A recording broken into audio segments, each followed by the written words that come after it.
Hello everyone, welcome back to my channel. आज हम करेंगे थर्ड फैब और फोर्थ फैब का करंट कंबाइनली, क्योंकि कल हमने थर्ड फैब की करंट नहीं किया था, तो आज दोनों को कंबाइनली करेंगे।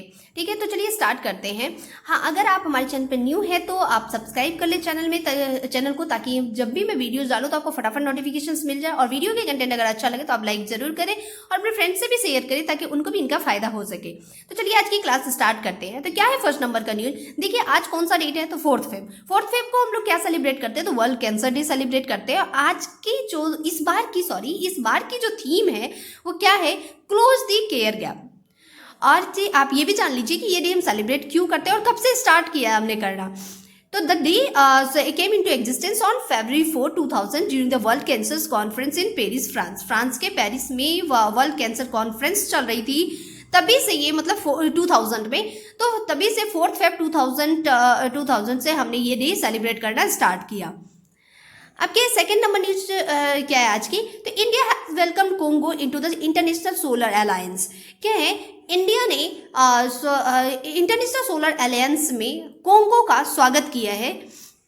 तो इंटरनेशनल सोलर अलायंस आया है, तो इसका क्या है? ये तो इंटर गवर्नमेंट ऑर्गेनाइजेशन है। ये इसका जो मकसद होता है वो क्या है? तो जो भी कंट्री जो equator, tropic of cancer, tropic of capricorn के बीच आ रहा है ना, उन कंट्रीज में सन की रेज अच्छी आ रही है, तो सोलर पावर का मीन्स अच्छे से यूटिलाइज करना।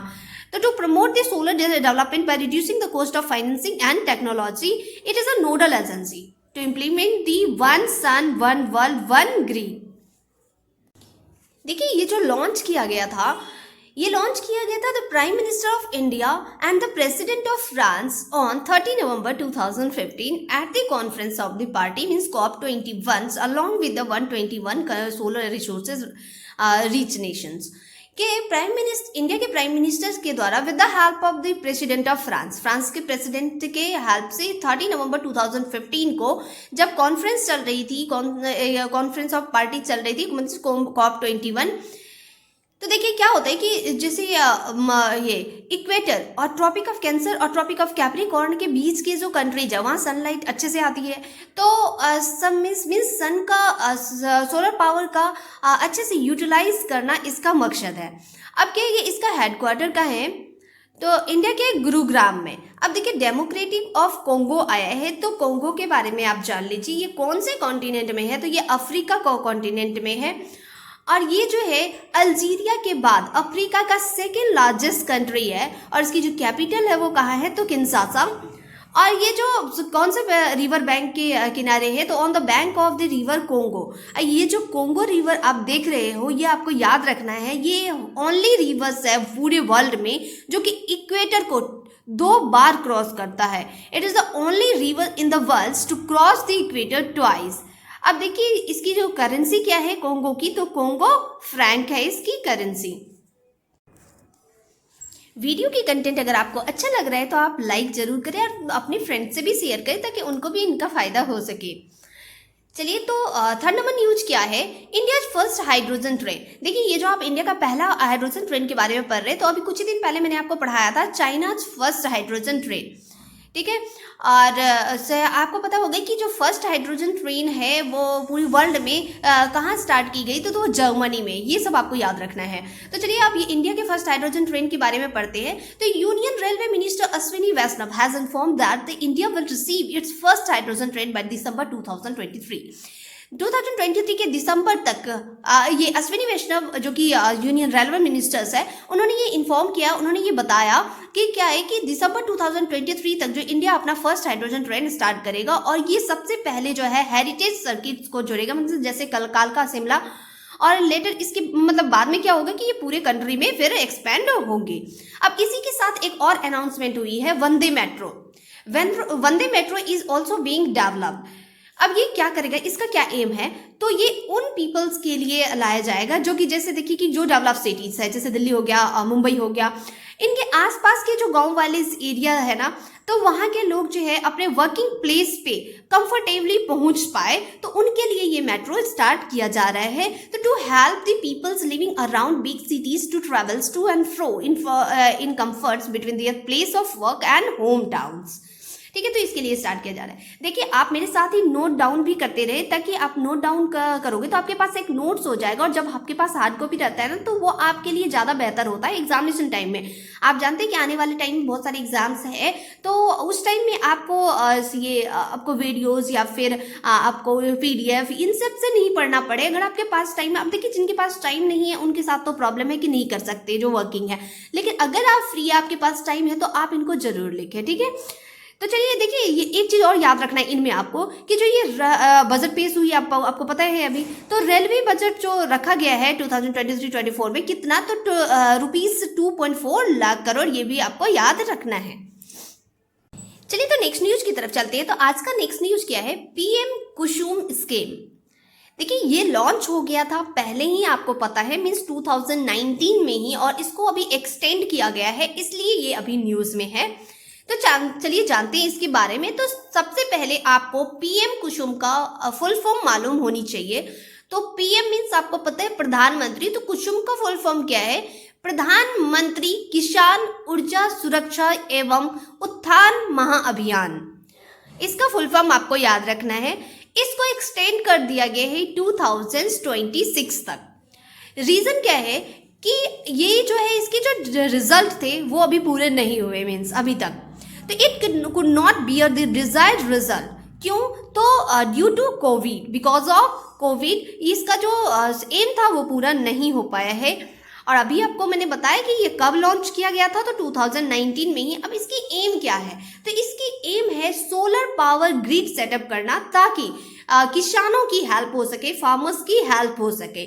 तो it's aims to add a solar capacity of 30,800 megawatt by 2022 with a total central financial support of rupees 34,422 crore.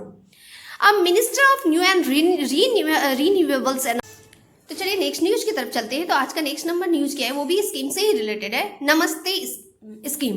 तो नमस्ते स्कीम, नमस्ते, सबसे पहले आपको नमस्ते का फुल फॉर्म मालूम होना चाहिए। तो क्या है इसका full form, national action plan for mechanized sanitation ecosystem. अब देखिए क्या है कि इस बार की जो यूनियन बजट है 2023 की, तो इसमें जो है गवर्नमेंट ऑफ इंडिया ने एलोकेट किया है नमस्ते स्कीम के लिए कितना, तो ₹100 करोड़। अब इसकी एम क्या है, देखिए आप लोग भी जानते हैं कि जो सेप्टिक टैंक है, जो सीवर क्लीनिंग है, वो कितना रिस्की होता है, मीन्स उसमें लोग जाते हैं, उसमें कितनी गंदगी होती है, कई लोगों की तो मौत भी हो जाती है। तो क्या है कि उनके लाइफ को सेव करने के लिए उनको ऐसा ना करना पड़े, उसके लिए इसको मैकेनाइज करना है इस काम को। तो अब मैकेनाइज इसको किया जाएगा, तो क्या वो लोग जो वहाँ काम करते हैं वो जॉबलेस हो जाएंगे, नहीं, मीन्स उसको भी अल्टरनेटिव जॉब प्रोवाइड करना, ये भी इस स्कीम्स का एम है। तो एम क्या है, to mechanize the septic tank cleaning and sewer cleanings in towns and cities. Aim क्या है, तो बताया मैंने आपको कि to provide an alternative livelihood to sanitation workers. तो आज की नेक्स्ट नंबर न्यूज क्या है, 6 number point, Madhya Pradesh government has changed the name of Bhopal Islam Nagar village to Jagdishpur. Madhya Pradesh government ने क्या किया, भोपाल का जो इस्लाम नगर विलेज है उसका नाम चेंज करके जगदीशपुर कर दिया है। देखिए क्या है कि मैं कल लेकर नहीं आ पाई करंट अफेयर्स, इसलिए कंबाइंडली करवा दिया। आप लोगों को भी पता है कि वेदर जो है वो कितनी वेदर मीन्स चेंज हो रही है, जिसकी वजह से तबीयत खराब हो रही है, तो थोड़ी सी हेल्थ इशू की वजह से मैं कल नहीं आ पाई, तो मैंने सोचा आज दोनों को कंबाइंडली करवा दूँ। चलिए तो नेक्स्ट न्यूज की तरफ चलते हैं। तो आज का नेक्स्ट नंबर न्यूज क्या है, तो समता कुंभ। समता कुंभ जो है ये ऑर्गेनाइज किया गया है, ये हो रहा है कहाँ, तो on the premises of the statue of equality at the Muchintal Telangana. Telangana के मुचनताल में स्टैचू ऑफ इक्वालिटी के प्रेमिसेस में ये हेल्ड हो रहा है। ये स्टार्ट हो चुका है 2 फेब से 14 फेब तक चलेगा ये। अब आया है स्टैचू ऑफ इक्वालिटी, तो इसके बारे में आप थोड़ा जान लीजिए क्या है ये। तो देखिए ये जो स्टैचू ऑफ इक्वालिटी है ये इनॉग्रेट किया गया था 2022 में प्राइम मिनिस्टर नरेंद्र मोदी के द्वारा तेलंगाना के समता स्फूर्ति केंद्र में। अब ये स्टैचू ऑफ इक्वालिटी जो है ये किसका स्टैचू है, तो स्टैचू ऑफ रामानुजाचार्य का। अब देखिए जो इसकी क्या खासियत है, तो ये स्टैचू जो है वो 216 फीट टॉल है और इसकी खासियत ये है कि ये पंचलोहा से बनाया गया है, मीन्स कि गोल्ड से, सिल्वर, कॉपर, ब्रास और जिंक। क्या क्या बताया मैंने? Gold, silver, copper, brass, zinc, आपको याद रखना है ये। और एक चीज और कि it is the tallest metallic statue in sitting position in the world. पूरे वर्ल्ड में बैठी हुई मूर्तियों में से ये सबसे टॉलेस्ट स्टैचू, मेटालिक स्टैचू है। अब तेलंगाना है, तो तेलंगाना का कैपिटल क्या है? तो हैदराबाद। सीएम इसके कौन है? तो के चंद्रशेखर राव। और गवर्नर तो तमिलिसाई सौंदरराजन। नेक्स्ट न्यूज क्या है आज की? तो त्रिशक्ति प्रहार, ये ज्वाइंट मिलिट्री एक्सरसाइज है, ज्वाइंट ट्रेनिंग एक्सरसाइज है। किसके द्वारा? तो it was conducted by Indian military. और ये स्टार्ट हुआ कहाँ पे, कहाँ हो रहा था? तो ये नॉर्थ बंगाल में हो रहा था। तो 9th नंबर न्यूज की तरफ चलती है। आज का 9th नंबर न्यूज क्या है? तो इंटरनेशनल मैड्रिड बुक फेयर, जो इसकी थीम कंट्री कौन है? इंडिया। अभी आपको मैंने पढ़ाया था कि इंटरनेशनल कोलकाता बुक फेयर में वो उसमें थीम कंट्री कौन सी थी? तो स्पेन। चलिए तो नेक्स्ट न्यूज की तरफ चलते हैं। नेक्स्ट नंबर न्यूज है 20 पॉइंट प्रोग्राम प्रोग्रेस रिपोर्ट। ये रिलीज किया जाता है किसके द्वारा? तो नेशनल स्टैटिस्टिकल्स ऑफिस मीन्स एनएसओ के द्वारा। ये फैक्ट पॉइंट ये आपको बस इतना याद रखना है वन लाइनर में। देखिए इसी के साथ हो जाता है आज का हमारा करंट अफेयर्स खत्म। तो आपको क्या करना है? आपको अगर वीडियो का कंटेंट अच्छा लगा है तो आप लाइक ज़रूर करें, अपने फ्रेंड्स से भी शेयर करें और चैनल को सब्सक्राइब कर लें अगर आप चैनल पे न्यू हैं तो चलिए क्या है कि क्वेश्चंस ऑफ द डे की ओर चलते हैं। क्या है कि मैंने जो भी क्वेश्चंस दिए थे, जिन्होंने भी आंसर्स लिखा कमेंट में, सबके आंसर्स राइट थे। और इसी तरीके से आप लोग अपना आंसर्स लिख के बताते रहो। चलिए तो आज का क्वेश्चन है जिसका कि कमेंट में आपको आंसर्स बताना है। क्या है आज का question? Which state has won the best tableaux award? कौन सा स्टेट को बेस्ट सबसे अच्छा झांकी का अवार्ड मिला है? तो वो आपको बताना है। ये 4 आपके ऑप्शंस है। कौन कौन से ऑप्शंस है? तो उत्तर प्रदेश, उत्तराखंड, राजस्थान और महाराष्ट्र। इनमें से आपको एक आंसर बताना है और कमेंट सेक्शंस में लिख के इसका आंसर देना है। पहले के जो भी क्वेश्चंस थे सारे बच्चों ने अच्छे से आंसर्स दिया है। और मैंने एनसीईआरटीज़ की बात की थी कि अगर आपको एनसीईआरटी की भी क्लासेस चाहिए तो आप हमें कमेंट सेक्शन में लिख के बता सकते हैं अगर जीके की क्लासेस चाहिए तो चलिए okay bye bye, take care. Next class कल करते हैं।